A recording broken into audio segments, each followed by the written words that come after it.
Muy buenas noches a la audiencia que se empieza a conectar a Nota de Ruta. Vamos a dar inicio a un nuevo programa de La Vena Abierta. Esta vez tenemos con nosotros la grata compañía de David Villamar. Buenas noches, David. Buenas noches, Cecitar. Un saludo a todo el Ecuador y sus 400 cantones. 400 y pico, digamos ya, de todo el territorio nacional y sus alrededores. No sea así, oiga, ¿cómo va a decir 400 cantones? Usted ya le están, ya creo que se está cogiendo los átomos del caballero de Carondelet. Qué chistosos. Muy buenas noches David, buenas noches Guillermo y a toda la audiencia. Bienvenidos a La Vena Abierta. ¿Qué tenemos, Guillito, para hoy? Chuta, para hoy bastantes novedades, pero bueno, o sea, lo que vivimos siempre es una tragicomedia y hay temas como este, ¿no? De que todo un presidente de la República no sabe ni cuántos cantones existen en el país. Ese es lamentable. Pero bueno, ya tenemos de estas semana tras semana, yo no sé si es de adrede que hace o qué mismo está pasando. No sé qué opinas tú, David, al respecto. Bueno, primero, buenas noches, Guillermo, buenas noches, César Armando, gracias por la invitación. Bueno, yo en realidad no le juzgaría mucho al presidente, más bien eso explicaría muchas cosas del que él esté gobernando para otro país que tenga 400 cantones y que haya hecho tantas cosas que en perjuicio del nuestro, ¿no? Sí, en verdad. Pero sería grave también, pues, si quiere apropiarse de territorio estadounidense para completar los 400 cantones. No creo que los de allá le dejen. Terrible, ¿no? Bueno, la verdad es que, claro, o sea, eso digo, siempre ha sido un chiste el señor Moreno, porque lo pasado el día anterior a esto de los 400, no, el mismo día de los 400 cantones es la cadena, pues, donde anuncia el Consejo Económico de Asesores y resulta que nos topamos con la sorpresa de que ni siquiera han hablado con el señor Pablo Lucio Paredes y por ahí sale Sí ha de haber hablado, como habló con doña Merkel, igualito ha de haber hablado ahí. Con el Pain. Claro. Pero todo eso, o sea, sí, ¿verdad? Como bien dice David, nos da la idea de, o sea, nos corroboramos de que él gobierna otro país realmente. Por eso él cree que todo está bien, por eso él cree que todo está perfecto. Es más, estamos tan felices que poco más se lanza él a la reelección y le votamos de nuevo, ¿no? Claro. No sé si hubiera quedado mejor, digo, no, como binomio vicepresidencial, hubiera quedado mejor Páez con Lenín Moreno. Claro, ahí les tocaba irse a gobernar las Islas Mazor, entonces ahí sí, todos felices y contentos. Claro, Páez también se lanzó la suya, pues, de esta semana, un Lo del CNE. supuesto reclamo de un supuesto jefe de tecnología en el CNE que presenta ahí con la foto al lado de Rafael Correa. Esta persona ya rectificó días antes, ¿no? Dijo, o sea, mejor dicho, él aclaró que él, en primer lugar, él no es correísta, pero que cuando él trabajaba en su empresa, pues le vio por ahí y quiso tomarse una foto. Y luego el CNE le ratifica a vuelta que no trabaja ahí. Él no trabaja y no ha sido contratado. Pero según el señor Páez ya dice que han contratado y que ni siquiera. Él es el falsas, como le dicen. Porque ya tenemos el pautas y el falsas. Buena esa. Esta semana hemos pasado del falsas, del pautas y el mafias. Ay, el mafias también. Es otra.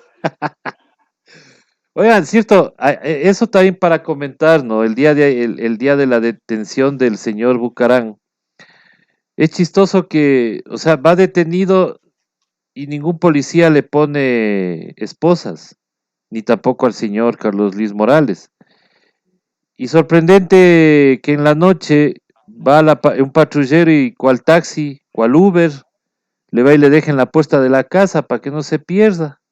O sea, yo entiendo que estaba detenido en el domicilio, o sea, ya iba a cumplir su pena de 30 días ahí detenido en el domicilio, pero Era necesario que vaya el comandante de la zona, de la zona de Jale en la casa, ¿era A necesario rendirle mandarle un... flores. Sí, pues, Para poco que no más. se vaya por otro lado, seguramente. Sí, pues Para que yo, no se quede en la 18. ¿qué es la 18? Sí, se habla mucho de la 18. Algún lugar que visitaba Abdalá en campaña. Así, no conozco mucho de Guayaquil. No, tampoco. Bueno, A mí me han contado por si acaso. bueno, quisiéramos, ya entrando ya en cosas ya serias, digo, porque esto todo parece un chiste, pero, o sea, ¿cuál sería cuál sería, David, tu visión de lo que está sucediendo en el país? Porque se habla mucho de temas electorales, que todo lo que dice la señora Salazar, por ejemplo, que quieren seguirle juicio político, cuando nadie se ha pronunciado sobre ese tema. Dice que le da pena que los jueces no tomen en cuenta cómo es lo que se está tomando presos a las cabezas. Pero si ella no acusa como fiscalía, entonces, ¿qué quiere que hagan los jueces? Pues los únicos cargos que le levantan al señor Bucarán es tenencia ilegal, ¿cómo es? Tenencia ilícita de armas. Y no, nada que ver con el tema de los suministros médicos. Es más, ni en el parte policial consta que se hayan llevado los suministros médicos. Por eso extraña que, que la señora fiscal salga en ese show, ¿no? ¿Qué Y eso opinas, David? además que al parecer ella misma solicita el uso de las medidas cautelares cuando reclamó al respecto del mismo tratamiento para la prefecta y para la prefecta Pavón y para Virgilio Hernández, ¿no?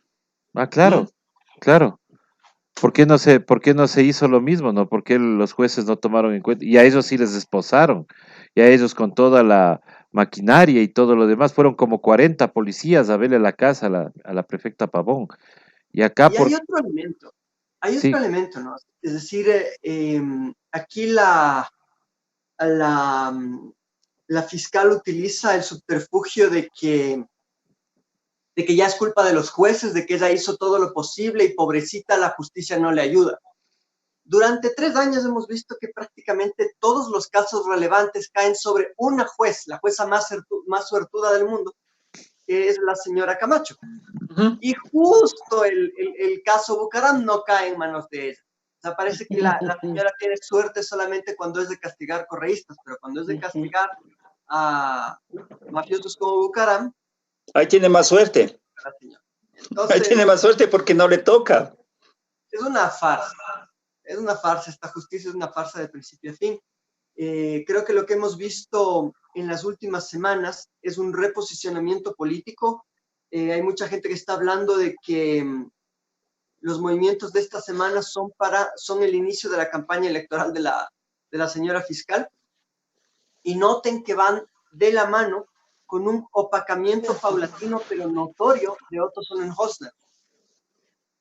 Otto fue la figura durante 3/4 de la cuarentena, pero hace 2 semanas hubo estos rumores de confrontación con María Paula Romo, de alejamiento del presidente Moreno, y Otto ha pasado a ser prácticamente una figura de segundo plano, luego de estar en todas las fotos, en todas las portadas de los medios públicos y privados. Entonces, ese es un interesante movimiento político porque da cuenta primero del alejamiento o de la ruptura entre Otto y el grupo en el poder, el grupo de la ruptura. Y parecería ser un nuevo tiro al aire del grupo de María Paula Romo para ver si reposiciona su imagen. ¿Quién sabe si no descartamos la posibilidad de un binomio entre la fiscal y María Paula Romo, aunque muchos otros están hablando más bien de la fiscal como acompañante de Nebodo de Lazo, ¿no? y pues, no podría ser la lectura la señora fiscal acompañándole a Otto, O sea, yo sé... Podría ser también, pero entonces, ¿por qué callarle a Otto en estas 2 semanas? Cuando lo interesante habría sido articular un fogueo político tanto de Otto como de la fiscal. Pero aquí le tienes a Otto calladito, cual perrito castigado, y a la fiscal, como ustedes mismo señalan, hasta queriendo hacer show de victimización cuando nadie es que está pensando en seguirle juicio político ni nada de eso, y sale a autovictimizarse de lo que nadie ha dicho, es hasta ridículo. Entonces, bueno, claramente la señora no sabe moverse bien en términos... Pero a mí me parece que a Otto lo que están haciendo es protegiéndole. O sea, más bien dejándole de ladito un momento, no complicándole la vida, dejándole aparentemente a un lado, digamos, pero realmente lo que están haciendo es protegiendo su imagen para luego reposicionarle. No sería raro. No sé cuándo va a empezar el momento en que traten de reposicionarle a Otto, porque claro, ahora tenemos todos estos casos de corrupción que fueron promovidos por el mismo gobierno. O sea, el gobierno al delegarle funciones en el combate a la pandemia, a los GATS municipales especialmente, ahí está un foco de corrupción que siempre se supo que hay en todos los gobiernos seccionales. Y claro, ellos lo que han hecho es manejar mal las compras, especialmente. Entonces ahora van a tener el gran pretexto para reposicionarle a la fiscal en decir que están combatiendo la corrupción, porque estamos viendo que por todo lado, casi en todo el Ecuador, en los 400 cantones de la patria, están acusándoles a las principales autoridades de haber hecho negocio con la pandemia. Pero eso, ¿quién provocó? Provocó el mismo gobierno. Claro, es hasta ridículo, ¿no? Ellos salen a combatir su propia corrupción. Además que de una forma completamente cínica, ¿no? O sea, vienen a pretender que es el famoso caiga quien caiga porque le cogen hoy a Mendoza, cuando las evidencias de corrupción en su grupo surgieron hace ya 20 días. ¿Más? Que hace 20 días, 21 días, le cogen al asesor de Mendoza y le encuentran con más de $500,000 en efectivo que no podía justificar, evidencia clarísima de enriquecimiento ilícito y hasta posible lavado de activos, y le dejan 20 días a Mendoza para que borre sus huellas y recién hoy le cogen. Claro. Entonces no sería sorpresa para nada que en 2 días digan no hay las pruebas contra él. Claro, sí le dejaron 20 días que esconda cualquier prueba, cualquier evidencia. Verás, yo hacía como un ejemplo, cómo está actuando la fiscalía, igual, con ciertos casos, como el de Abdalá Bucaram. Es más o menos que entran y se roban en tu casa, se llevan todo de tu casa. Y de ahí viene el fiscal y le acusa al ladrón de que ha roto la puerta, que ha falseado la puerta. De eso es lo que le acusa, o sea, no de que se robaron la casa, sino de que falsearon la puerta. Y por último, sale libre el ladrón porque el ladrón demuestra de que no ha falseado, porque entró con ganzúa. Peor. Es más o menos lo que está sucediendo. Por lo menos con Bucaram yo le doy una comparación de esa naturaleza. No es lo mismo, pero es más o menos cómo ha actuado la fiscalía en este caso. Y hasta es peor, ¿no? Entra a robar y le acusan de entrar sin saludar. Es verdad. Pero realmente estamos en un grosero regreso al viejo país ya en todo, ¿no? Ya no es solamente la descomposición institucional, el debilitamiento del Estado, sino las formas, ¿no? O sea, tener otra vez a un Bucaram, y no cualquier Bucaram, el mismo Bucaram de los 80, haciendo las mismas trafacías de los 80, peor, con las mismas chabacanerías, con las mismas ademanes burdos, ¿no? ¡Viva la patria!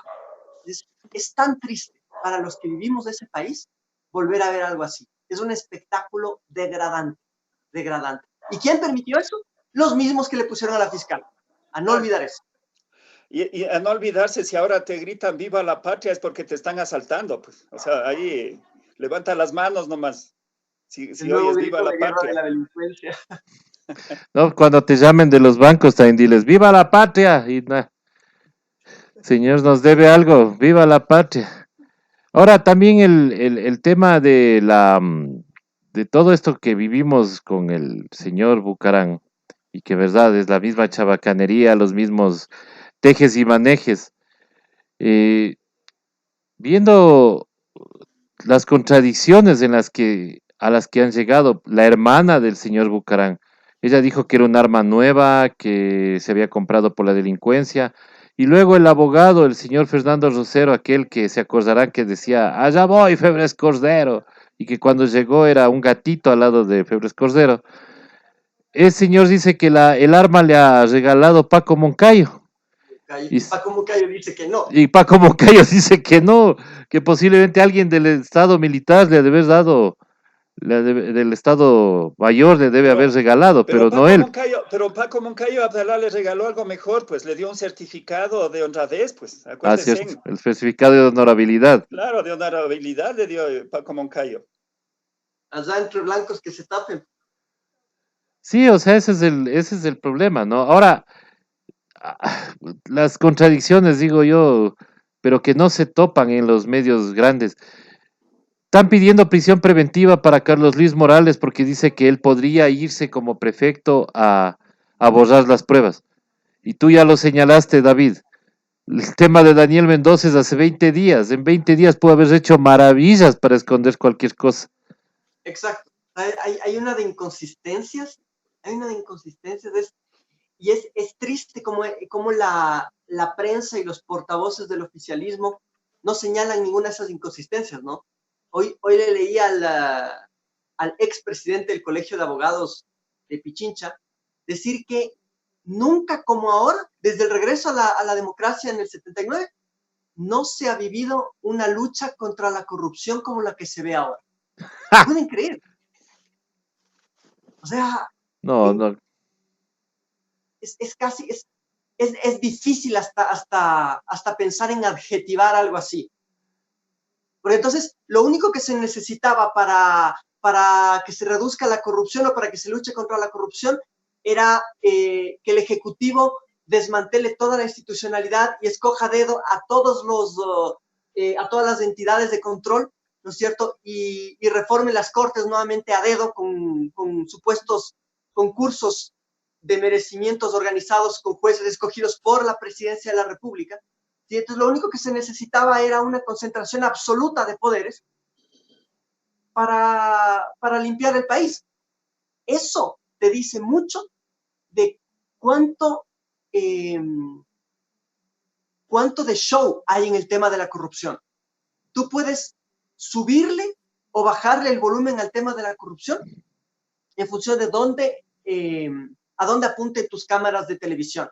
Entonces, durante los últimos años quisieron posicionar todo el tema de la corrupción de la época de Correa, ¿no es cierto? Y que la prisión de Glass, y que los sobreprecios, y que la refinería, y todo eso. Y de repente ahora en toda la corrupción que ha ocurrido, más bien, o mientras pudieron, bajaron el volumen a esos temas cuando ya fue imposible de esconder, empiezan ellos mismos a cuestionar la corrupción en bolsas para cadáveres, en sobreprecios de los contratos durante la crisis sanitaria, etc. Y tienes, sin embargo, gente que sale a decir esto, ¿no? Que nunca como ahora se ha luchado contra la corrupción. Entonces, mira, es interesante señalar eso porque si tú notas, los dos elementos con los que atacaron a Correa durante varios años son este tipo de elementos altamente subjetivos, como el autoritarismo y la corrupción, que eh, tú puedes, como te digo, inflar o desinflar a conveniencia si logras una coordinación adecuada de los medios. Entonces, con Correa, ¿no es cierto? Si Correa rompía un periódico los sábados o criticaba a un periodista o le respondía a un periodista, todos se coordinaban para pedir más respeto, libertad de expresión, no a la dictadura. Y te crean una imagen de autoritarismo. Lo mismo, ¿no? O sea, te comunican una y otra vez al respecto de un caso de corrupción o de un sobreprecio o de un supuesto sobreprecio, pero te lo comunican todos coordinadamente, ¿no es cierto? Y al cabo de 2 semanas ya tienes esta idea de una ola de corrupción. Entonces, eso es muy fácil de lograr con temas que son justamente subjetivos y altamente emocionales, como temas de libertad y temas de corrupción, ¿no es cierto? Donde la gente realmente se ve involucrada. O sea, cuando alguien siente que le tocan su libertad, tiene una reacción emocional. Cuando alguien siente que le mete la mano en el bolsillo, tiene una reacción emocional, ¿no es cierto? Pero ambos temas, la corrupción y la cuestión del autoritarismo, tienen en común que no son fáciles de medir.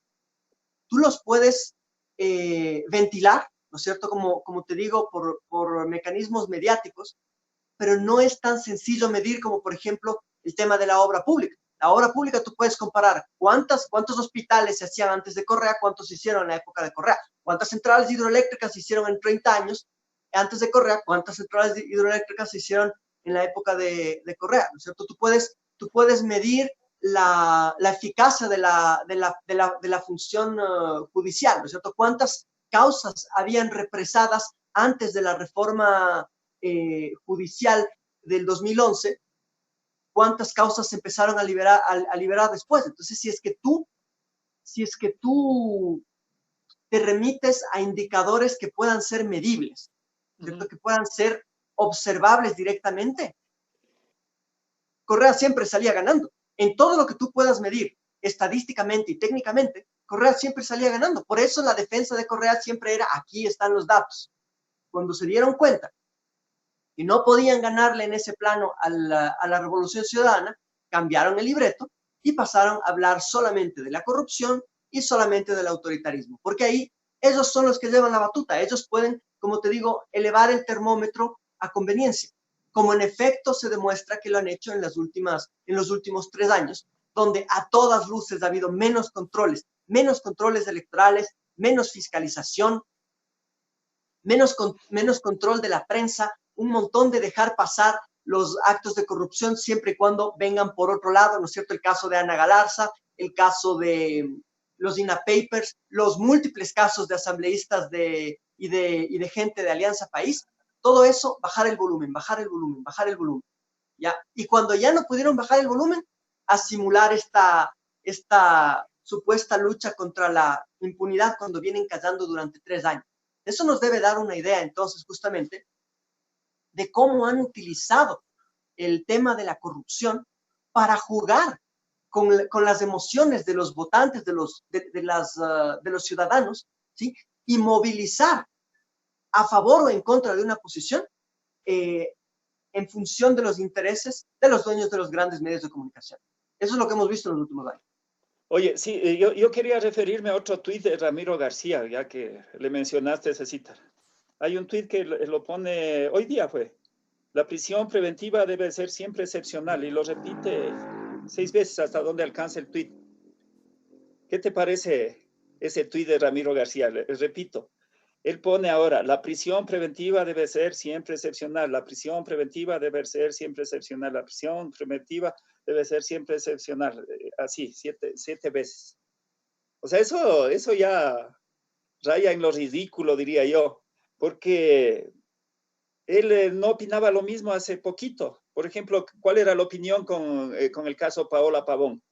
Verás, me Ahí parece no era la misma opinión. Verás, yo no creo que haya expresado una opinión contraria, porque yo le he monitoreado un poco, pero en cambio era mucho menos efusivo en manifestarla, ¿ya? Y esa también es una diferencia. Ahí tú mismo ves cómo enfatiza 6 veces en favor de Bucaram. Y si es que acaso lo mencionó en el caso de los perseguidos políticos de Alianza País, fue de pasada nomás. Claro.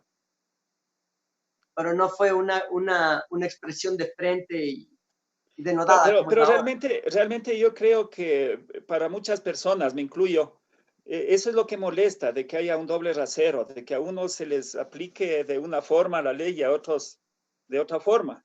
Que por ejemplo, con la alcaldesa de Guayaquil, allí hubo un delito que ella misma se atribuyó.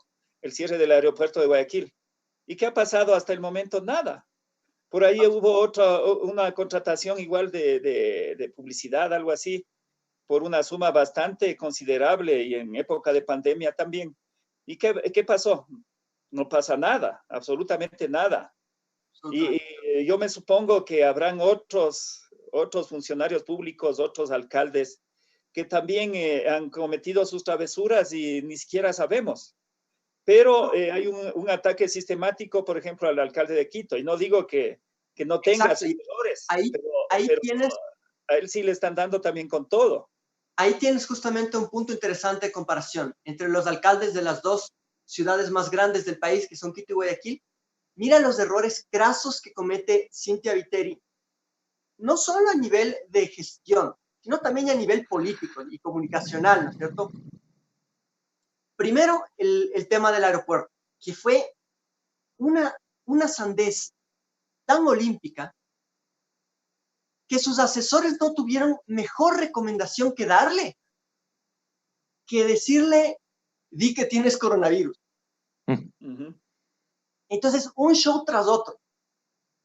Y se convirtió en el hazmerreír de Guayaquil, que hubiera sido, digamos, hazmerreír si no hubiera sido tan dolorosa la situación de los guayaquileños, que ni siquiera para burlas daba. Las burlas vinieron desde fuera de Guayaquil, ¿no es cierto? Pero en Guayaquil el dolor en el momento era tal, ¿no es cierto? Los muertos en las calles, los ataúdes por todos lados, era una situación desastrosa. Y ante todos esos errores, ¿no es cierto?, de gestión, políticos y comunicacionales, ¿tuviste algún periodista atacarle a Cynthia Viteri como le están atacando a Yunda? Doble rasero es poco. Es una vergüenza. La actuación de la posta es una vergüenza. O sea, contra Cynthia, si acaso una risita, un comentario, y de Yunda prácticamente a promover la destitución, que ya le están pidiendo que dé un paso al costado, no sé cuánto. Y por cierto, en el tema de Yunda también es interesante tratarlo, porque, claro, si tú ves los sobreprecios y los actos de corrupción cometidos por funcionarios nombrados por el presidente Moreno, son culpa de esos funcionarios. Si hay sobreprecios o si hubo sobreprecios en el pasado en el gobierno del presidente Correa, era culpa del presidente Correa. Si hay casos de corrupción puntuales, como te digo, de los funcionarios afines a la derecha, será culpa de esos funcionarios. Entonces ahorita el tema Carlos Luis Morales, ya se están abriendo los socialcristianos, ya dijeron que lo van a destituir o que van a promover su destitución y que se abren. Alianza País lo mismo, ¿no? Resulta que Mendoza no ha sido Alianza País. de Alianza País, ha sido del movimiento Mejor, ¿ya? Pero la corrupción en el municipio de Quito, de ser cierto que hubo sobreprecio, eso sí es culpa de Yunda. Ahí sí tiene que renunciar Yunda, ¿cierto? Esa es la doble moral que han manejado durante 13 años. Ellos escogen, si es que hay un acto de corrupción, ellos escogen de quién es la culpa. Ah, este de aquí, no, este de aquí es de tal persona nombrada por tal persona nombrada por Correa. Entonces el corrupto es Correa, ¿ya? Acá, esta persona fue nombrada por Moreno, pero no, aquí, pobrecito, le engañaron a Moreno. El culpable es de este corrupto, ¿no? Acá este no era de Alianza País, este es de su propio movimiento. Entonces es un nivel de inmoralidad que yo, sinceramente, si yo fuese anticorreísta me sentiría insultado, porque literalmente a nosotros nos tratan como borregos, a nosotros nos tratan de borregos, ellos son amebas en ese caso, literalmente les tratan como organismos descerebrados que solamente hay que empujarles, hay que soplarles por mandar el agua para que se vayan. Es una vergüenza. Y que no hayan salido a reclamar hasta ahora es como por decir, disculpen, tan bobos no somos. Es triste. Es triste. Claro, es triste no darse cuenta, pero es facilito darse cuenta. O sea, a ver, Mendoza, ¿cómo así obtuvo todo el poder para manejar un hospital, para tener toda pone hasta director de compras públicas en la provincia, o sea, todo ese poder, claro. Y era el que decidía la agenda de las iniciativas de ley en materia económica. Por supuesto. Eso no es pelo de cochino. Claro, ¿y quién le dio ese poder, no? Porque él era uno de los coordinadores de la bancada de AP y aliados que les llamaban, ¿no? Entonces él y la señora Peña eran los que corrían por el, recordemos que hay capítulos feísimos en la asamblea, como por ejemplo que el señor Mendoza le dio votando al señor Cambala en una de las leyes, ¿no? O sea, todas esas cosas hay que acordarse de que ahora dicen que ha sido de su propio movimiento. No, no, si él era coordinador de AP y aliados, o sea, no tienen para qué estarse ahora, bueno, ocupemos la frase del señor Bucarán, para qué bajarse de la camioneta si ya han estado con él 3 años y más. Es más, les cuento otra. Cuando se buscaba la sanción a la señora Elizabeth Cabezas en la Asamblea Nacional, el señor Mendoza fue el que estaba dándole el respaldo ahí a la señora Cabezas, un domingo que el CAL se reunía justamente para tomar la decisión si se conformaba o no se conformaba a la comisión de investigación. El señor Mendoza estuvo ahí, es más, hasta estuvo con su familia en la presidencia de la asamblea. Y no me contó nadie, yo estuve ahí. Entonces, no vengan a decir ahora que el señor Mendoza era un desconocido, un advenedizo, pero, o sea, advenedizo en Alianza País sí, porque era un asambleísta suplente, que ¿por qué llegó a tener tanto poder? Obviamente, ¿quién le dio y por qué le dieron? Eso es lo que deberíamos averiguar. Ahí debería la señora fiscal aplicar esa teoría de Roxin, de ahí de la estructura criminal. ¿Quién le puso? Exacto. Ahí puede aplicar. Pero si lo que hace es darle 20 días de ventaja, ¿quién le Bueno, agarra ahí? claro. Pero bueno, no sé, no, a la final qué pase, porque supuestamente está detenido, ¿o no? Está ahorita en la audiencia, pero ahora sí ha ido a sentarse la señora fiscal ahí para que sus fiscales, me imagino que ahora sí le levanten cargos, aunque la verdad, o sea, ¿Y de qué seamos, le van a acusar? eso mismo te iba a decir, o sea, eh, ¿de qué le van a acusar a Daniel Mendoza? ¿De tráfico de influencias? O sea, ese es el delito menor, lo mismo que a la señora Ocles, ¿no? Y lo otro, ¿y quién acusa? Porque sí vale recalcar, tú ya lo has dicho, Cecita, pero ¿quién es el que acusa? ¿Es el fiscal o es el juez? El fiscal. ¿Ya? El Eso hay fiscal que es el que aclarar a la presenta, audiencia. claro, ayer Porque alguien me decía que el fiscal y los testigos son los ojos del juez. Eso es lo que me decían. Porque, a ver, decían, te explicamos. Dice, el fiscal es quien presenta cargos, el fiscal es quien presenta las pruebas, el fiscal es el que pide la sanción y el juez es el que decide en derecho. Entonces el juez dice, a ver, usted ha sustentado su acusación, usted ha sustentado con pruebas todo lo que está diciendo, entonces yo acojo lo que usted dice, el pedido de prisión preventiva, entonces va preso. Pero si el juez dice, no, me parece que la señora o el señor es de la tercera edad, tiene una insuficiencia cardíaca y todo lo demás, démosle una medida sustitutiva, prisión domiciliaria. Pero ayer, digo, pero el día de lo de Bucarán es más chistoso, porque la misma fiscalía pide la prisión domiciliaria para, ¿cómo es? Para Bucarán. Entonces, ahora ya digo, ahorita en la audiencia que están en este momento para formulación de cargos para el señor Mendoza, ya está sentada ahí la señora Salazar. Y hasta ahora no escucho que alguna bancada, algún asambleísta se haya pronunciado y haya dicho, ¿saben qué? Vamos a seguirle juicio a la señora Diana Salazar porque, qué sé yo, porque no levantó cargos contra el señor Bucarán. Nadie ha dicho eso. Pero ya, como dijo David, hay una prensa, especialmente, no, y con nombre y apellido, vamos a decir. La señora Carla Maldonado, directora del Telégrafo, ya está diciendo que qué pena de políticos, que cómo le van a seguir juicio a la señora Diana Salazar. Y nadie se ha pronunciado. Eso es Nadie lo ha más dicho triste. nada. Nadie ha dicho nada.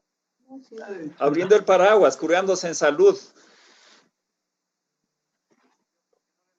Claro, Eso nos entonces, da una idea del tipo de campaña electoral que vamos a tener, ¿no? No, y ya estaban haciendo un ejercicio de ver la papeleta y, Dios mío, qué miedo. Realmente ponernos eso al frente sí va a estar bien difícil con esa papeleta, haciendo un ejercicio de quienes irían. Ahí sí tocará gritar Va, viva la patria. claro, y hacerse loco. Claro, es que imagínate los candidatos que nos ponen. ¿Quiénes están? Está Valda, está Lucio, está Páez. ¿Quién más está de precandidato? Va a estar Bucaram, ¿no? Va a estar Entonces, Dalo Bucarán, Dalo Bucaram va a estar. Dalo Bucarán, ¿Será? está posiblemente, oí que Salvador Quispe, veamos que es así. Ah, Está sí, cierto que también soy eso. Isidro Romero. Alvarito será de nuevo. No, porque ya le No, ya quitaron le el quitaron el partido. partido. Ah, le quitaron el partido. Ya no hay partido, ya no hay PRIAN ni cómo se llamaba después. Adelante, ecuatoriano, adelante. Adelante Ecuador, adelante tampoco, ya no tiene Ya no hay. partido político. No, yo creo que ya Qué no. pena. Pero eso sí es una pérdida sensible para la papeleta electoral ecuatoriana. ¿Por qué, Siempre Guillo? siempre el Alvarito, por lo menos verle ahí la foto, sí, sí le vamos a Ah, extrañar. ya no sea masoquista, ¿cómo va a ponerse ahí al Alvarito ahí? Pero bueno, ya hay de No, quién pero más hablar. ya hay reemplazo, pues oiga, ya está Eso sí. Lazo, ya está Nebot posiblemente, que dice que va a anunciar ya su candidatura. Pero yo la verdad no sé, o sea, y digo, no por hacerles asesoría, pero esa división de la derecha deberíamos aprovechar los de la izquierda, ¿no? Pero en la izquierda también estamos medio fragmentados, no nos ponemos de acuerdo. Bastante fragmentado. Incluso me he puesto a ver que hasta empiezan a surgir un montón de iniciativas de de la unidad que están a su vez fragmentadas. Sí, sí, porque tenemos ahí las coaliciones, por ahí. Hasta Gustavo Larrea asoma ahora como llamando a la unidad de la izquierda, o sea, ya, eso me parece ya una sinvergüencería, pues. Y él dice que nada tiene que ver con este gobierno, pero él era el flaco querido, Era o es, o yo es, creo que creo. sigue siendo. Era el que tenía entrada libre a Carondelet. Exacto. Claro. Y a él sí hay como decirle, nadie se me baja de la silla de ruedas. Oye, otra de las cosas vergonzosas de este capítulo del señor Bucarán es un tuit que pone el señor Vivankov. Esto no sucedería, dice, sin una prensa independiente y sin una fiscalía fuerte, dice. Tan fuerte que no formula cargos, ¿no? Y tan Pero, independiente la prensa que no señala ninguna de las inconsistencias de la misma fiscalía. Por supuesto. claro, Es una vergüenza cómo se Es tapan. vergüenza, o sea, Nuevamente es lo que te decía, ellos crean la imagen, ellos deciden cuándo hay corrupción y cuándo no hay. Ellos deciden cuándo se lucha contra la corrupción y cuándo no. Simplemente es dónde prenden el foco, dónde apagan el foco, dónde enfocan las cámaras y dónde quitan las cámaras. Es el problema de los ámbitos políticos donde no puedes medir. Cuando tú puedes medir, puedes sacar, no mientan, esta es la realidad. Pero cuando tienes ámbitos como estos, que son tan ambiguos, ¿no es cierto?, que son tan subjetivos, es muy fácil crear realidades, venderte cosas que no necesariamente son lo que te ven. pero discúlpame, David, en algunos casos no es tan subjetivo. Decir que el robo fue de 70.000 millones y que Correa se robó 70.000 millones, eso no es subjetivo. Eso ya es un delito, No estoy de acuerdo, eso es difamación. claro. Pero Porque mira cómo funcionaba, finalmente, justamente, ¿dónde están los 70.000 millones? Nunca hubieron. Y para mira cualquier ser justamente cómo racional, funcionó eso. con un mínimo de lógica, era imposible. Porque 70.000 millones es prácticamente un Producto Interno Bruto del Ecuador. Bueno, Claro, el estaba en 70% 110, del Producto Interno. 110.000 millones. Entonces, 70.000 millones quitarle a la economía del Ecuador. Si hubiera sentido, y se seguiría sintiendo hasta ahora. Y más bien lo que sucedió es de que los 3 años del gobierno es porque sí hubo la mesa tendida que siempre quisieron negar. Porque de lo contrario, no sé cómo estaríamos a esta fecha, estaríamos muchísimo peor. ese es el análisis que hay que hacer. Pero mira, justo para hablar del tema de la ilusión del robo supuesto de la Revolución Ciudadana, cuando empezaron a hablar de esto, de la corrupción en 2016, 2017, que quisieron usar esa bandera, las cifras de las que hablaban eran de 5.000, 10.000, 15.000 millones. De repente, alguien lo duplicó y ya no hablaban de 15.000 millones, sino de 30.000 millones. Pocos meses después, alguien sale a decir que no, que el BID ha dicho que no son 30.000 millones, son 70.000 millones. Y no les miento, unos meses después, yo leí en Twitter a gente que hablaba de 140.000 millones. ¿Ya? Entonces, esta especie de efecto bola de nieve se da muchas veces, nuevamente como mencionaba, en temas en los que no hay cifras reales, ¿sí? Y se inventan algo que nadie se molesta en verificar y se vuelve una especie de, eso no sería profecía autocumplida, sino más bien una mentira convertida en verdad, ¿no? O sea, yo digo, ¿por qué? Porque hay un informe del BID. ¿Dónde está el informe del BID? Ah, no sé, búscale si quieres. Entonces todo el mundo empieza a usar como referencia un supuesto informe del BID.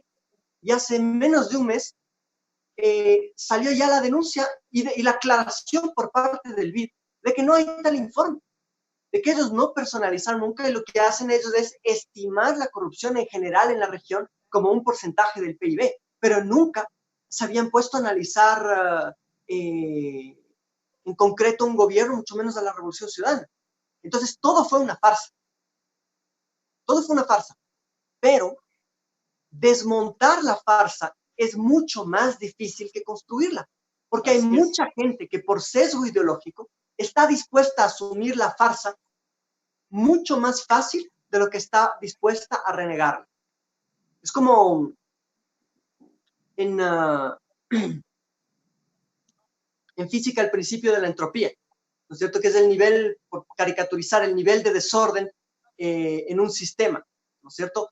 Es mucho más costoso reorganizar algo que desorganizar algo. Por ejemplo, si tú quieres, si tú tienes un pomo de pasta dental y le aprietas, solo necesitas un pequeño apretón para que se chorree media pasta. Intenta volver a meter la pasta. Es mucho más complicado. Necesitas mucha más energía en volver a meter la pasta de la que necesitaste para que se salga. En el tema de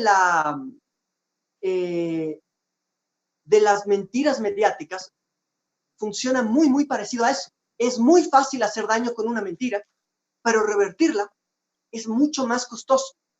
Entonces, si tú quieres revertir una mentira, te toca utilizar mucho más recursos de los que utilizaste para crear esa mentira. A eso súmale que nuestra ley juega a favor del mentiroso, porque lo único que te dice la ley, si es que decides cumplirla, ¿no? Que ya no es el caso, es que si tú emites una información falsa, tienes que revertirla o desmentirla en el mismo espacio en el que emitiste la primera mentira, ¿no es cierto? Pero si justamente... Y eso en el mejor de los casos, porque simplemente ahora no te dan chance. Ahora ya no te dan el derecho a la réplica y se acabó. Pero mira, aún asumiendo que te dan el derecho a la réplica y que rectifican en el mismo espacio, por el principio que te digo, que es mucho más fácil contaminar con una mentira que desmentir. Ese espacio que te ofrece la ley supuestamente es absolutamente insuficiente. Porque ya cuando se adopta esta mentira, empieza a crecer a tal velocidad que revertirla es mucho más costoso y generalmente nunca se hace. Entonces, ejemplos de eso hay un montón. Por ejemplo, el más sonado, el famoso caso de los pativideos, ¿no es cierto? Ya son 13 años de ese tema, donde sale el supuesto asesor Quinto Pazmiño, que sale en Teleamazonas como el hombre que luchaba contra la corrupción, ¿no? A denunciar que Patiño quería hacer manipulación de papeles de deuda externa y sacan un video de 15 segundos donde Patiño preguntaba cómo se hace la manipulación de papeles de deuda externa y me parece que era Armando Rodas el que le explicaba cómo y le dice es muy fácil, se hace así, se hace asado, ¿ya? Y Patiño repreguntaba y repreguntaba y sacaron un video de 2 minutos, eso es lo que sacaron. El video verdadero duraba 1 hora y media y nunca jamás lo sacaron. ¿Por qué? Porque en el video de 1 hora y media se veía claramente que las cámaras fueron montadas, o sea, se sabía, las cámaras fueron montadas en un hotel por pedido de Ricardo Patiño. Todo lo que hizo Ricardo Patiño era para sacar información al respecto de cuáles son las manipulaciones de deuda externa que se hicieron antes del gobierno de Correa, para justamente que el país conozca. Y este puerco de Quinto Pazmiño lo que hace es ir con esa información, vender su versión retorcida, ¿sí?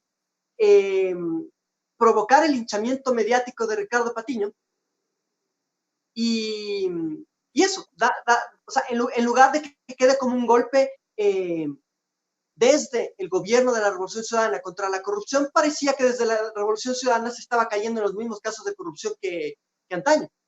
¿Te das cuenta? Y eso nunca jamás se rectificó. Nunca jamás. Entonces, si a alguien tú le preguntas, a alguien medianamente informado, tú le preguntas, ¿qué onda con los pativideos? La versión que te va a dar es la versión de Teleamazon. Claro. Es la corrupción que Patiño quiso hacer. ¿Ya? Lo mismo el tema de la narcovalija. Ese tema también me acuerdo claramente que una vez yo fui invitado a una entrevista con el señor Andrés Carrión porque se mataban diciendo que en la valija diplomática siempre, y era una ley, decían algunos analistas, decían que en las valijas diplomáticas solamente iba papeles. Y entonces yo decía, no, es mentira, porque yo cuando empecé a trabajar de courier, y a mí me tocaba la zona justo del Ministerio de Relaciones Exteriores. Y cuando cerraban la valija delante mío, mandaban maravillas en la valija diplomática. Mandaban comida, mandaban adornos, cualquier cosa. Y yo me acuerdo claramente que había una esposa de un embajador en Uruguay que cada semana, cada 15 días le mandaban quesadillas de una panadería conocida de aquí que empieza con H y G. Acá de ya, Hansel y Gretel. Ya Hansel y Gretel, ya. Ya dije. Ya, dale nomás. Ya, pero las quesadillas de ahí le mandaban a la señora en valija diplomática. Entonces, los hubieran comprado las de San Juan, son más ricas. Sí, pero mandaban esa pedía la señora. Y eso mandaban como valija diplomática. Entonces, eso yo le dije al hoy colega Andrés Carrión. Decía, vea, yo soy testigo de que en esa empresa cerraban delante mío y mandaban eso. O sea, no es cierto que solamente mandaban papeles.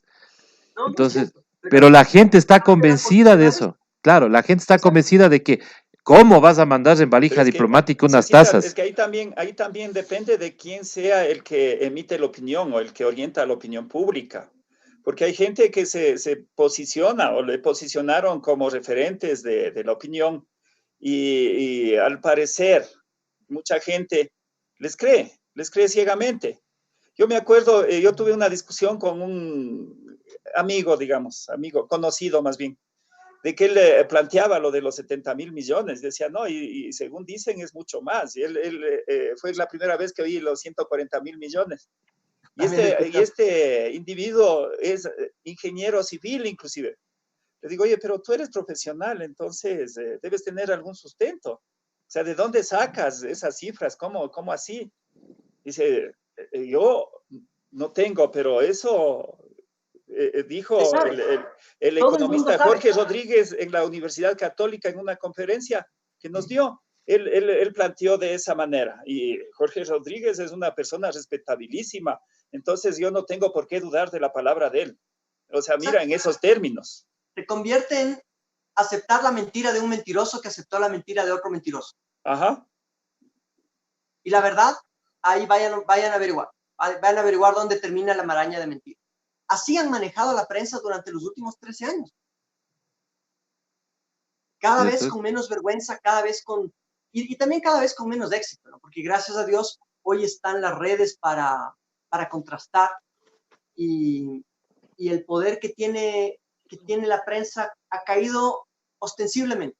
O sea, no habría sido posible sostener los 10 años del proceso de la Revolución Ciudadana si es que no hubiese habido un deterioro, un debilitamiento del poder de la prensa para colocar las famosas posverdades, ¿no es cierto? Las versiones que ellos imponen como hechos reales independientemente de su veracidad. Y ese poder va decayendo cada vez más a medida que las redes van creciendo, no solamente en impacto, sino también en credibilidad. Y eso no solamente pasa aquí, sino cada vez más a nivel internacional. Este tipo de comportamientos que se han visto en todas las prensas. Los Estados Unidos tiene el mismo problema. Les ha quitado tanta credibilidad que ahora sale un vocero anónimo, ¿no es cierto? Estos anónimos, ¿sí? Y empieza a contar las noticias simplemente desde su Twitter y tiene mucho más credibilidad, más impacto, más poder de difusión que cualquiera de los medios oficiales de comunicación o las grandes redes de comunicación. Entonces, ahí tienes justamente una idea de cómo han ido perdiendo poder para posicionar sus mentiras. El problema es que todavía tienen suficiente como para imponer gobierno, para imponer verdades, entre comillas. El gran problema que tenemos ahora, cómo enfrentamos el poder residual que tienen los grandes medios de comunicación. Qué terrible que es que ahora del señor Mendoza no sale pues en una investigación del, de los afamados periodistas de este país. Ya luego sale periodismo de investigación, lo del tema del hospital de Pedernales, pero lo del tema del reparto y todo eso salió casi en todos los medios digitales. Ahora entendemos que el señor Mendoza, el 25 de febrero del 2019, presentó un proyecto de ley orgánica de uso responsable de las redes sociales. Él presentó este proyecto para regular las redes sociales. Y él decía, razón, fue Mendoza. claro, y él decía, abro comillas, este es un gran debate mundial que tiene que ver con las noticias falsas, con el discurso de odio y con la privacidad de los datos. Son los tres ejes fundamentales de la ley. Se generan portales que en cuestión de horas son hechos precisamente para difundir una noticia falsa que busca generar algún tipo de confusión y terminan siendo perjudiciales para la sociedad y hasta con consecuencias fatales. Cierro comillas. Ese señor quería con esa ley controlar a las plataformas digitales, a los medios digitales, y vea la casualidad que son los medios digitales los que sacan toda la investigación de lo que estaba pasando en los hospitales, y ahí obviamente cae él, ¿no? Porque a nosotros nos llegó lo del hospital de Santa Elena, lo del hospital de Zamora, el hospital de Loja, de todos los lados, en diferentes plataformas les había llegado la información y todo eso fuimos publicando. Y eso nos sacó Teleamazonas, por ejemplo, eso nos sacó Ecoavisa. Eso ya tuvieron que sacar luego cuando ya las cosas ya no pudieron controlar. Y ahora Mendoza está enfrentando justamente porque quien dijo la verdad fuimos los medios digitales. Así es, César, aquí, pero aquí hay otro asunto también que sería bueno topar y es el de los famosos, ¿cómo se llaman? Asesores económicos, algo así, que dicen que no van a cobrar sueldo, verás. Entonces yo digo, claro, ¿para qué van a necesitar sueldos si van a comisionar del Fondo Monetario Internacional? Pues a mí lo que me preocupa es que la banda de asaltantes del Fondo Monetario ya está completa. Entonces ahora sí, sálvese quien pueda, Cecitar. Yo creo que están por hacer unos buenos negocios con lo que queda de la patria. El tema de los asesores, a mí me preocupa por dos cosas. Dicen que no van a cobrar, pero yo me acuerdo que cuando el señor de la Torre estaba de gerente del Banco Central en la época de Bucarán y luego fue presidente de la Junta Monetaria en la época de Yamil Maguad, antes de irse de funcionario del Banco Mundial, este señor no paraba aquí en el Ecuador y él se iba cada semana a Estados Unidos porque él es casado con una ciudadana estadounidense y la señora no venía acá al Ecuador, entonces él se iba cada semana a los Estados Unidos. Esperemos que no venga y esperemos que el asesoramiento sea allá en Washington para que en verdad no nos cueste, que vaya a ser de que nos vayan a empezar a costar los pasajes de avión. Ahora, el currículum del señor de la Torre, o sea, con todo el respeto, es uno de los artífices del feriado bancario. Del señor Ortiz no tengo mucho que decir, pero del señor de la Torre sí puedo decir que él es uno de los artífices del feriado bancario, de la época en la que igual el FMI solía incautarnos fondos, nos dejaban sin los fondos, por ejemplo, el Citibank se adueñó de 80 millones ahí en la época de Abelardo Pachano, que también manejaba la economía en esa época. Entonces, si Claro. ellos van a Y ser asesores, acuérdate, Cecitar, que ya estuvo dando asesoramiento, pues ya hay unas declaraciones de él de que básicamente lo que él recomienda al gobierno es subir el IVA y bajar los sueldos. claro. Y eso es reciente. Y qué tontos los alemanes, ¿no? Si vieron eso, son bien burros los alemanes. ¿Cómo van a bajar el IVA? Pues pudiendo desemplear votar a empleados públicos para flaquearle al Estado obeso. Pero aquí David es quien conoce el tema económico y decirle a él, A tú ver, si fueras ministro de Economía, de Finanzas, y que tu presidente te diga, te vamos a poner un consejo de asesores para que renegocies la deuda. Yo la verdad me sentiría mal porque quiere decir Yo que, o sea, renuncio ese rato. claro, yo no valgo. verás, te soy sincero, yo no creo que estén poniendo un consejo de asesores, yo creo que recién lo están reconociendo, pero son los Mm, que han venido imponiendo la agenda desde un inicio. Mira, a ver, de cada uno de ellos tenemos un pequeño elemento informativo para la audiencia. El señor Augusto de la Torre es el autor de la frase la realidad ha superado la legalidad. Hace aproximadamente un mes y medio, Augusto de la Torre tuvo una reunión con el gabinete de Moreno, cuyo audio se filtró, y en ese audio él es el que utiliza primero esta frase, que después fue repetida en medios por Richard Martínez, María Paula Romo, y que fue el argumento técnico y técnico, entre comillas, para dar paso a la grosera flexibilización laboral que vino con la ley humanitaria. ¿No es cierto? El famoso, como la realidad ha superado la legalidad, entonces ya no hay que respetar la ley, ahora tiene que haber un acuerdo entre eh, empleadores y empleados. Y estamos viendo en qué términos se están llevando esos acuerdos, ¿no es cierto? no, Acuerdo para los despidos, acuerdo para las indemnizaciones, si acaso, acuerdo para las reducciones de sueldo y acuerdo para las redefiniciones del horario de trabajo. Entonces, en todos esos acuerdos entre empleador y empleado, ¿quién tiene las de ganar? ¿Quién es el fuerte empleado, de esta relación para imponer su voluntad? empresario. Justamente, ese es el problema. O sea, para eso existe el Estado. El Estado existe para mediar y hacer respetar la ley. Y la ley no es que da beneficios extraordinarios a los trabajadores. La ley lo que hace es respetar unos mínimos de conquistas laborales. ¿Pero acaso vamos a decir que tenemos una ley pro trabajador en este país? ¿Una ley tipo socialista? Por Dios, son mínimos de respeto de conquistas laborales básicas. Y eso ya no existe. El autor de eso, el mentalizador de esto, fue Augusto de la Torre. ¿Ya? Lo advertimos en su momento, pero desgraciadamente se salieron con la suya. Luego, eh, Fausto Ortiz es el otro, ¿no es cierto? Sí, Fausto Ortiz. Yo de Fausto Ortiz solamente tengo una referencia y es que él fue ministro en la época de Rafael Correa o viceministro, no estoy seguro, ¿ya?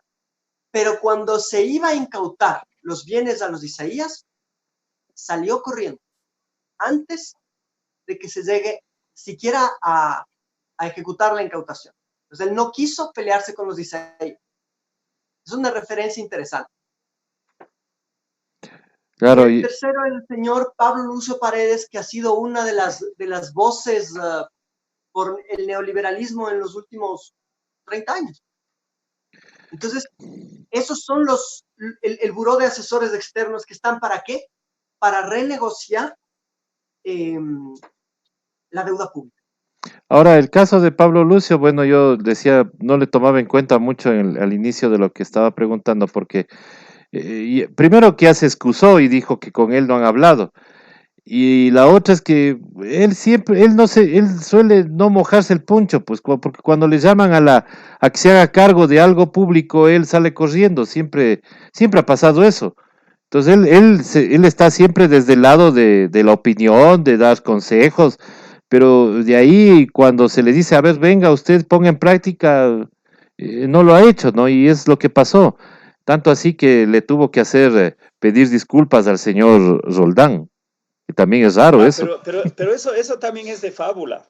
Sale el mulillero, porque él no es torero, por si acaso, a decir, sí, la culpa es mía, o sea, echarse la culpa de que ha sido error de él haberle tomado en cuenta a Pablo Lucio Paredes sin haberle consultado.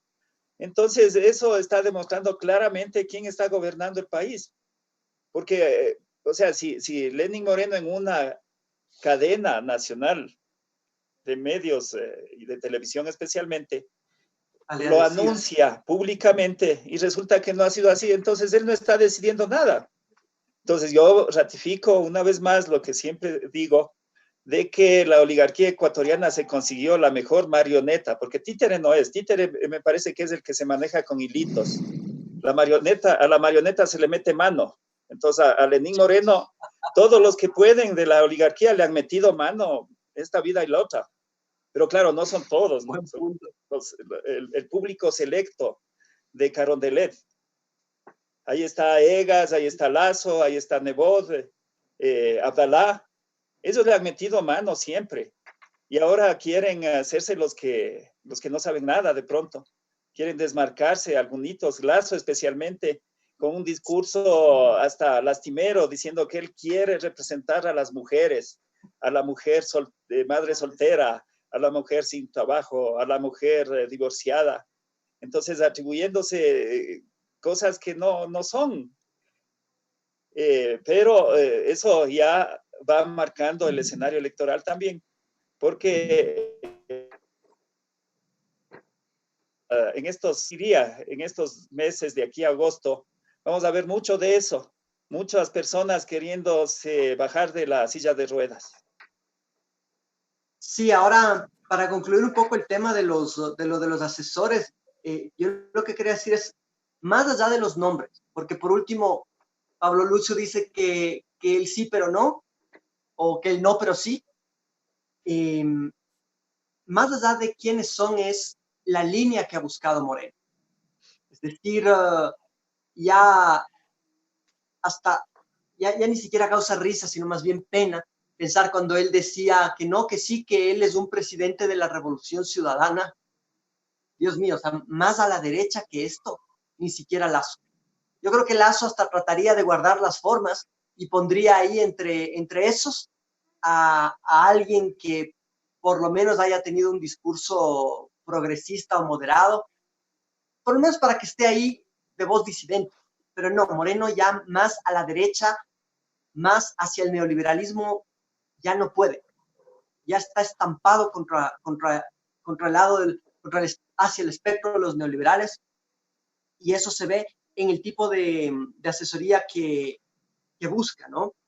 Que es obviamente la línea que le exige el Fondo Monetario Internacional. Y lo último que quería topar es justo este tema de que en estos días han estado en el Ecuador reuniéndose representantes del Fondo Monetario Internacional con potenciales candidatos de la derecha para las próximas elecciones. Entonces tengo entendido que ha habido una reunión con Guillermo Lazo, tengo entendido que ha habido una reunión con Jaime Nebot, en la que el Fondo Monetario habría expresado su preocupación por el riesgo, lo que ellos llaman el riesgo democrático.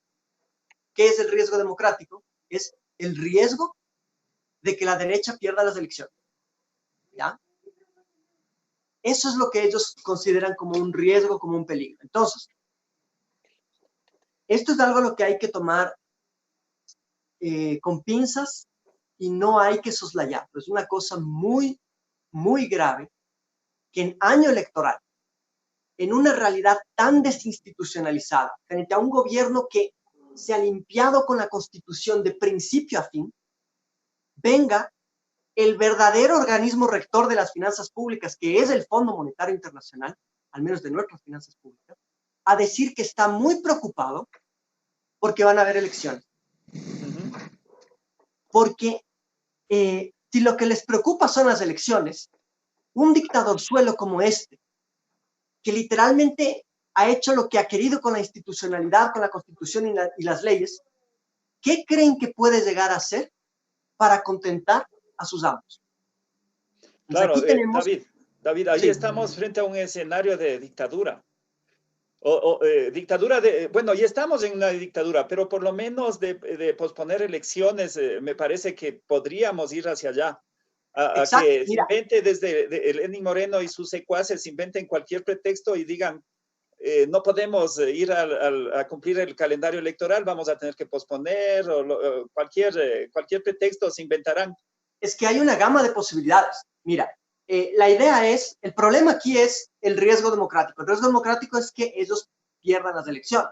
Entonces, para asegurarse que eso no pase, tienen por lo menos 2 o 3 opciones.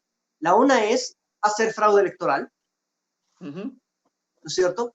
Que no les sería muy difícil, porque ya hay rumores de que o sea, las debilidades democráticas del último proceso para elegir autoridades seccionales fueron vergonzosas, ¿no? Ahí sí nadie habló de fraude electoral, pero no se permitió un exit poll.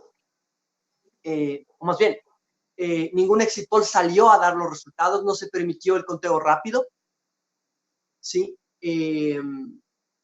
Hubo un montón de irregularidades en el conteo, sobre todo para los candidatos al Consejo de Participación Ciudadana Transitorio. Entonces, con ese nivel de irregularidades, que fueron, si bien fueron señaladas por los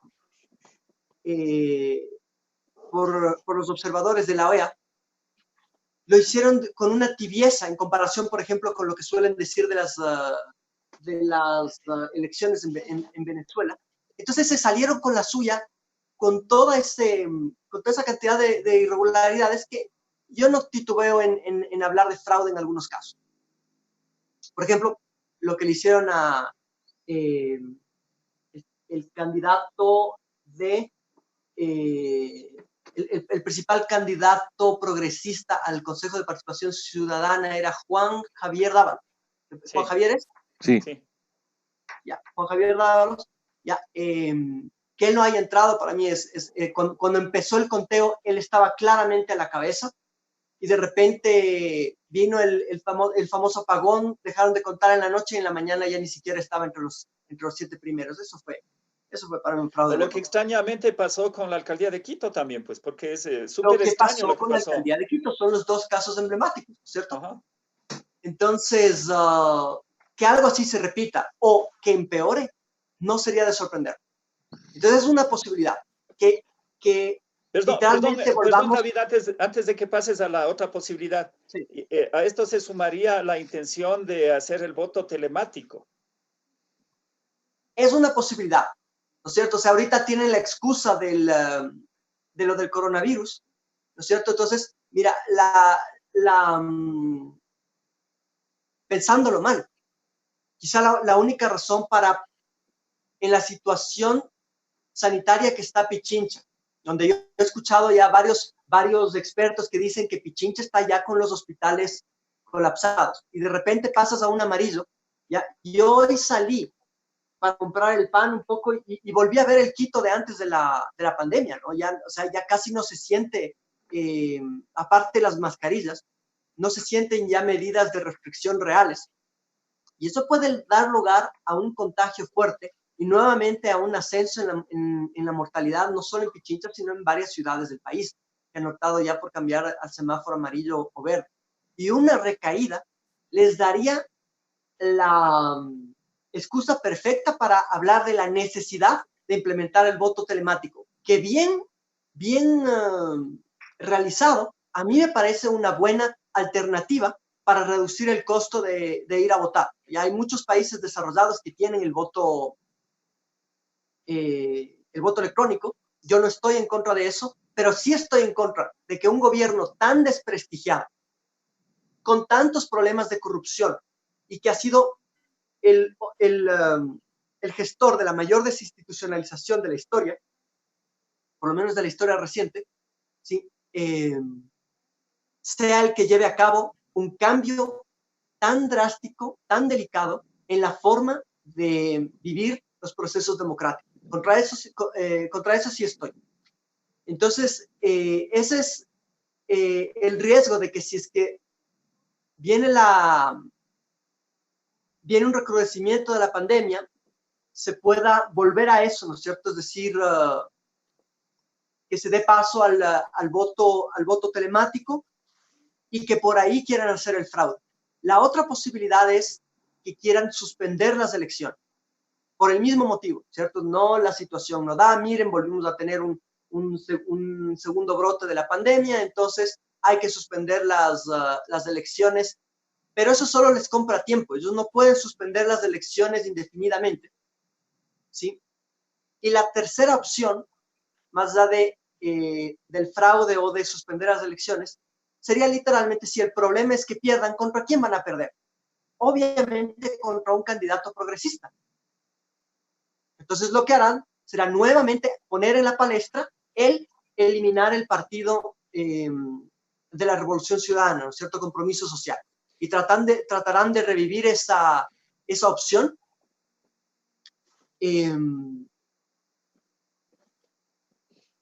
Tratarán de revivir esa opción que sería una de las más lesivas a la democracia, porque finalmente sería lo mismo que una dictadura, sería imponernos una agenda sin verdadera participación democrática y disfrazar de legitimidad electoral algo que lo único que sería una censura participativa de corte pinochetista. Entonces, a esto es a lo que nos enfrentamos.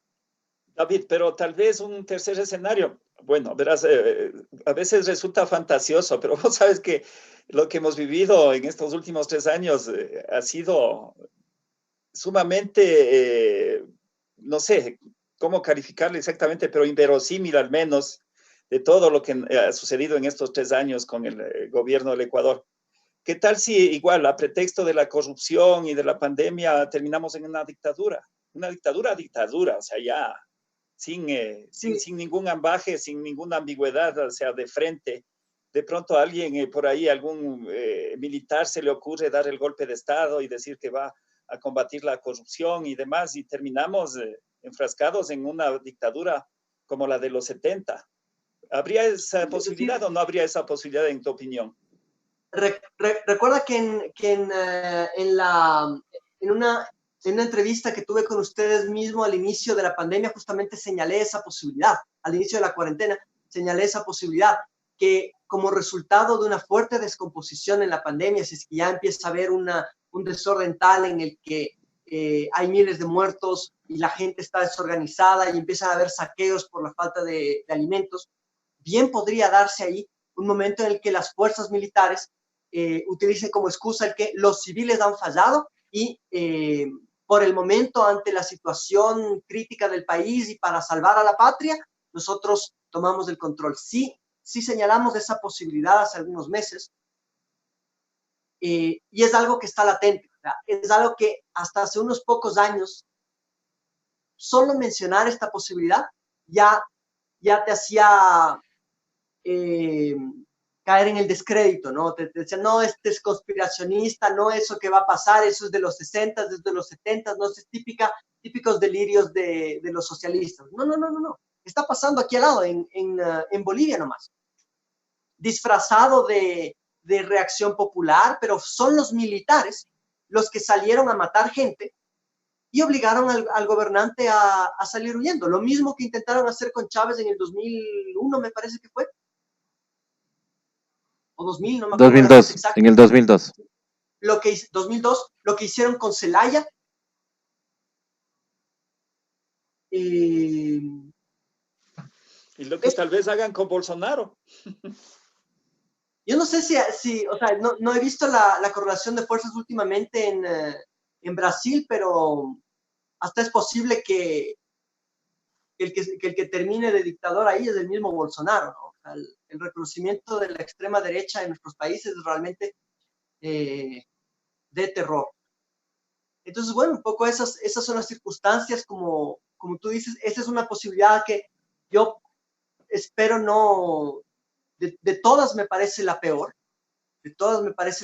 pero todas son más o menos equivalentes, porque de un modo u otro implican burlar la voluntad popular para imponer a un gobierno de minorías pudientes, ¿sí? Y esa es otra forma de dictadura. La única diferencia va a ser con qué nivel de violencia, de agresión y de desinstitucionalización llegas a esos resultados. Entonces, la forma de enfrentar eso va a tener que ser con una reacción popular en las calles. Pero esto tiene que ser reinventado. No podemos creer que vamos a salir adelante con una protesta masiva de la forma que lo hicimos contra Lucio Gutiérrez o contra Bucaram o de la forma que lo hicimos en octubre del 2019. Porque esos movimientos estaban basados en el supuesto de que iba a haber un mínimo de respeto de los derechos humanos y de la vida por parte de las fuerzas del orden. Pero como saben ustedes, hace unos pocos días ya se habilitó el derecho del uso de fuerza letal a las Fuerzas Armadas ante amenaza. Entonces, ellos definirán cuándo se usa, cuándo no se usa, y obviamente lo definirán a su antojo, como todo lo que han hecho en los últimos años. Entonces, el gran peligro en el que estamos ahora es que una manifestación como la de octubre no termine con 11 muertos, sino que termine con 11,000 muertos, ¿sí? La forma de reaccionar ante eso es reinventando la protesta social de forma que no les demos excusa para disparar. Pero complicado va a estar que no, porque obviamente ahora la gente está al todo o nada. Pues imagínate, estamos con gente que está sin trabajo y ya tiene muy poco que perder. Entonces posiblemente la gente pierda la cabeza con todas las cosas que están haciendo. Y más cuando te enteras, por ejemplo, y ese sería un tema también que quería tratar contigo, cuando te enteras de que no hay plata para pagar sueldos y todo lo demás y el ministro de Finanzas ha estado apostando tu plata en Goldman Sachs y en Credit Suisse. No solo eso, salen a decir que no hay plata, que Correa ha dejado todo, o sea, que se ha robado toda la plata, que no ha dejado ninguno de los fonditos, y sin embargo, entre marzo y abril tienes más de 1.600 millones de dólares en pagos de deuda externa. Esto fue denunciado por el Observatorio de la Dolarización. Entonces, sus mentiras se caen por su propio peso. Pero para concluir la idea, entonces, ¿cómo podemos enfrentar a un ejército que está dispuesto, a una fuerza armada que ahora tiene vía libre para matar a mansalva, sin miedo de represalias legales? Es literalmente sentándonos de brazos cruzados. Si tú paralizas el tráfico con miles de ciudadanos descontentos, los despedidos, los estudiantes que se quedan sin presupuesto y que no van a tener cupo en las universidades, o que van a ver la calidad universitaria irse por el drenaje, ¿no es cierto? Los miles de perjudicados por la reducción del gasto público y demás abusos de este gobierno. Y simplemente salen esos miles y se sientan en la América, y se sientan en la 10 de agosto, y se sientan en la 6 de diciembre, y se sientan en la González Suárez, etcétera. Lo que vas a tener es una paralización. No vas a tener una toma de la Plaza Grande, ¿ya? Porque no, allá van a estar los milicos con armas letales. No, vas a tener una paralización de la ciudad. ¿Y a quién estás afectando ahí? ¿Directamente al presidente? No, a los titiriteros, porque estás afectando, nuevamente estás provocando una paralización de la producción. Entonces, si es que ellos quieren seguir produciendo, van a tener que ceder ante las demandas de la población, que van a ser demandas mínimas, que se respete la legalidad, que se respete los mínimos de institucionalidad y que se respete la democracia. Si queremos responder ante una arremetida tal de la extrema derecha, como darle el derecho a los militares para matar civiles, va a ser así. Si ellos responden con violencia, el arma que nosotros tenemos es la no violencia. Y ahí el ejemplo a seguir es Martin Luther King. Si todos nos tomamos literalmente las calles, en puestos estratégicos, ellos van a temblar, como temblaron en octubre. Recuerden que ellos no se dieron cuando había los enfrentamientos puntuales en torno al Congreso o en torno a la Plaza Grande, porque eso lo tenían controlado, tenían las mallas, tenían las motos, tenían los caballos, tenían los gases lacrimógenos, y al final también tenían las armas de fuego, por eso murieron 11 personas, y los garrotes, ¿no es cierto? Entonces todo eso tenían, y cuando subía de control, digamos, cuando subía de nivel las manifestaciones, ellos controlaban con más agresión, y era solo puntual. Cuando se asustaron realmente, fue cuando la gente empezó a bajar de los barrios, porque bajaban por el norte, bajaban por el sur, bajaban por los diferentes flancos de Quito, ahí se asustaron, porque las fuerzas policiales y fuerzas armadas están hechas para defender puntos estratégicos, pero no pueden contra una ciudad sitiada. Entonces, si es que ellos se dan el derecho a matar, nosotros nos damos el derecho de sentarnos en media calle, y solo así vamos a poder enfrentarnos. Sí, David, pero bueno, es algo que yo siempre he planteado y ojalá también ya empecemos a tomarlo en serio. Yo creo que la principal arma que tenemos los ciudadanos es el boicot. Y es un arma que no la hemos utilizado. Yo creo que es momento también de pensar en boicot. Pero claro, para que dé resultado el boicot, tenemos que estar mínimamente organizados. Tiene que ser masivo. Desgraciadamente, claro. Ahí estamos en un nivel de conciencia relativamente bajo como país. No estamos reaccionando como han reaccionado los chilenos o como han reaccionado los mismos estadounidenses, ¿no es cierto?, ante algo como la muerte de George Floyd, donde la reacción masiva ha sido de descontento y en algunos casos de descontrol, ¿no es cierto? Y claro, ahí tenemos gente que quiere demonizar esas reacciones, cuando no se dan cuenta que el problema no son las reacciones en masa, porque cuando ya sea una reacción en masa es muy difícil de controlar. Lo que había que evitar es las condiciones que generaron ese nivel de descontento. Claro, hay que atacar la causa, no el motivo. Exacto, ellos van provocándolo, ¿cierto? Ellos van agrediendo a las minorías étnicas en los Estados Unidos. Hay un presidente que literalmente llegó al poder diciendo que los latinos son, las latinas son prostitutas y los latinos son delincuentes y narcotraficantes, ¿no es cierto? Que pidió literalmente que por favor la policía no sea muy amable con los delincuentes, ¿sí? Y que salió a dar su respaldo tácito a grupos fascistas, cuando en un enfrentamiento entre fascistas y antifascistas salió a decir que había muy buena gente, gente muy decente de lado y lado. Por Dios. Entonces, cuando tenemos este nivel de fascismo institucionalizado ya en las altas esferas de gobierno, como lo que sucedió en Chile, el resultado va a ser, tarde o temprano, una reacción popular masiva, y las reacciones en masa no suelen ser racionales. Pero culparle al que reacciona y no al que causa la reacción es literalmente no entender el problema. Que es, por supuesto, el discurso de la derecha, ¿no? Uy, no, qué feo que protesten así, ¿no? A las mujeres típico, ¿no? Qué feo ver a las mujeres pintando grafitis. Qué feo ver una protesta tan agresiva de donde haya saqueos. Sí, eso es feo, pero las violaciones, literalmente la violencia contra la mujer, las desapariciones, ahora los asesinatos de los negros en manos de la policía, los asesinatos de los indígenas, las violaciones de los derechos humanos, eso no es feo, ¿no es cierto? Lo feo es la reacción popular.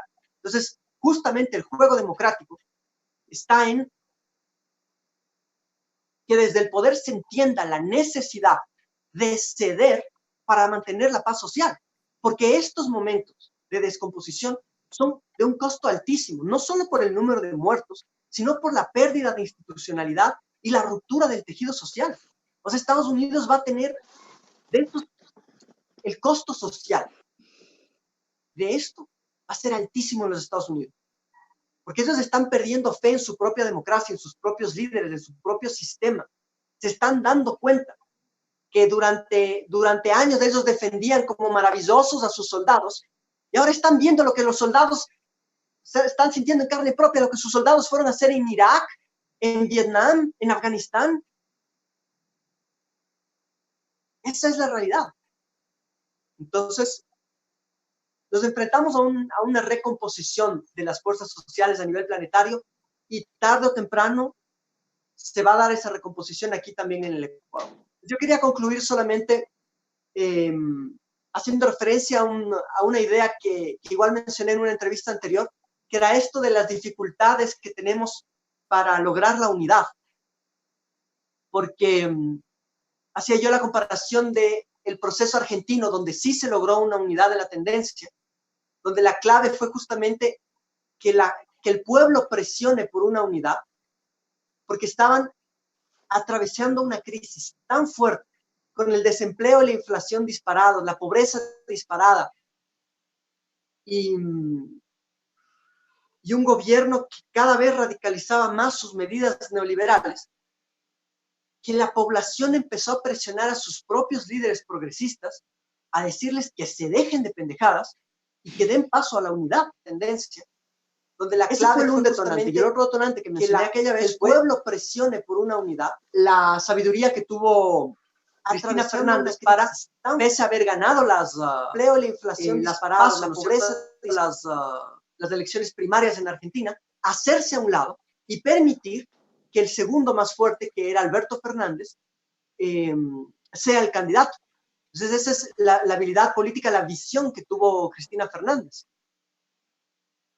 Y el problema que señalaba yo en ese momento era que, ¿por qué aquí no puede funcionar eso? Porque estamos en un momento muy prematuro de la crisis. Aquí todavía, en ese momento, en esa entrevista fue hace unos 3 meses, todavía no teníamos coronavirus, todavía no teníamos esta oleada de despidos, reducción de salarios, flexibilización y todos los efectos de 2 meses de paralización, ¿cierto? Que nuevamente nos pone en la peor crisis de la historia, mucho peor que la del 2000, que la del 99-2000,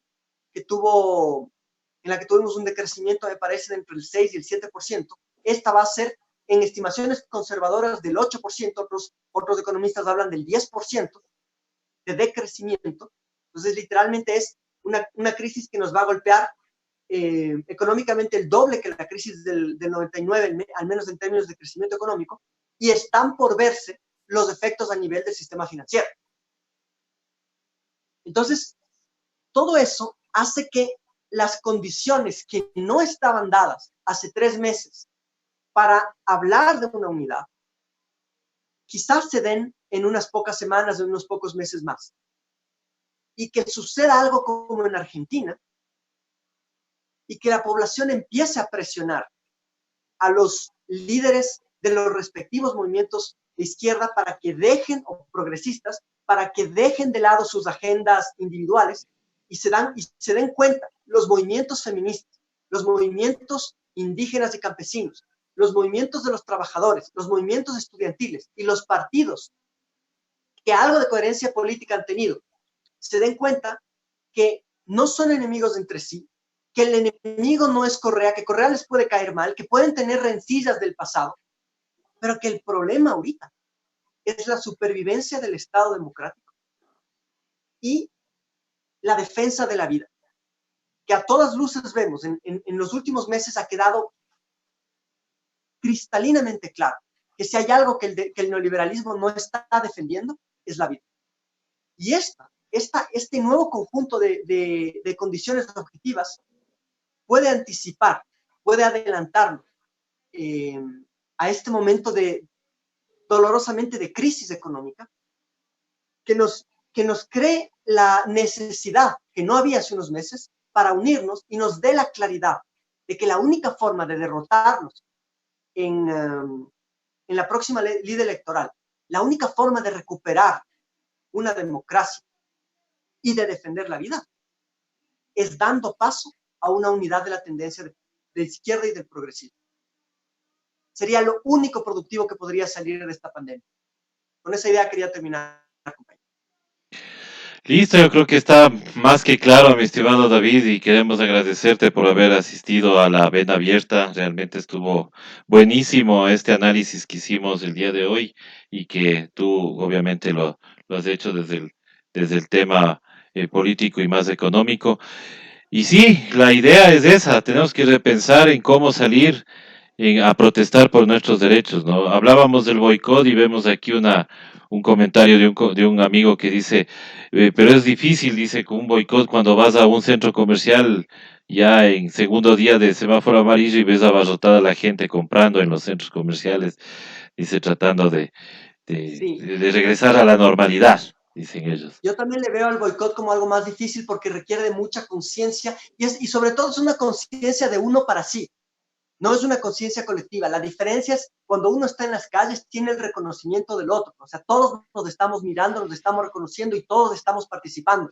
Mientras que si estoy solito y agarro y me compro por Amazon o me compro por Mercado Libre alguna cosa, nadie me ve. Ya es una fallita sin repercusiones, ¿entiendes? Entonces, por eso yo le apuesto más a una lucha bajo la línea de Martin Luther King. Tomémonos las calles y hagamos de la resistencia no violenta, con cámara en mano, la forma de reinventar la protesta frente a un Estado que está dispuesto a matar a sus ciudadanos. La única forma de responder a una violencia sin medida es una no violencia sin medida.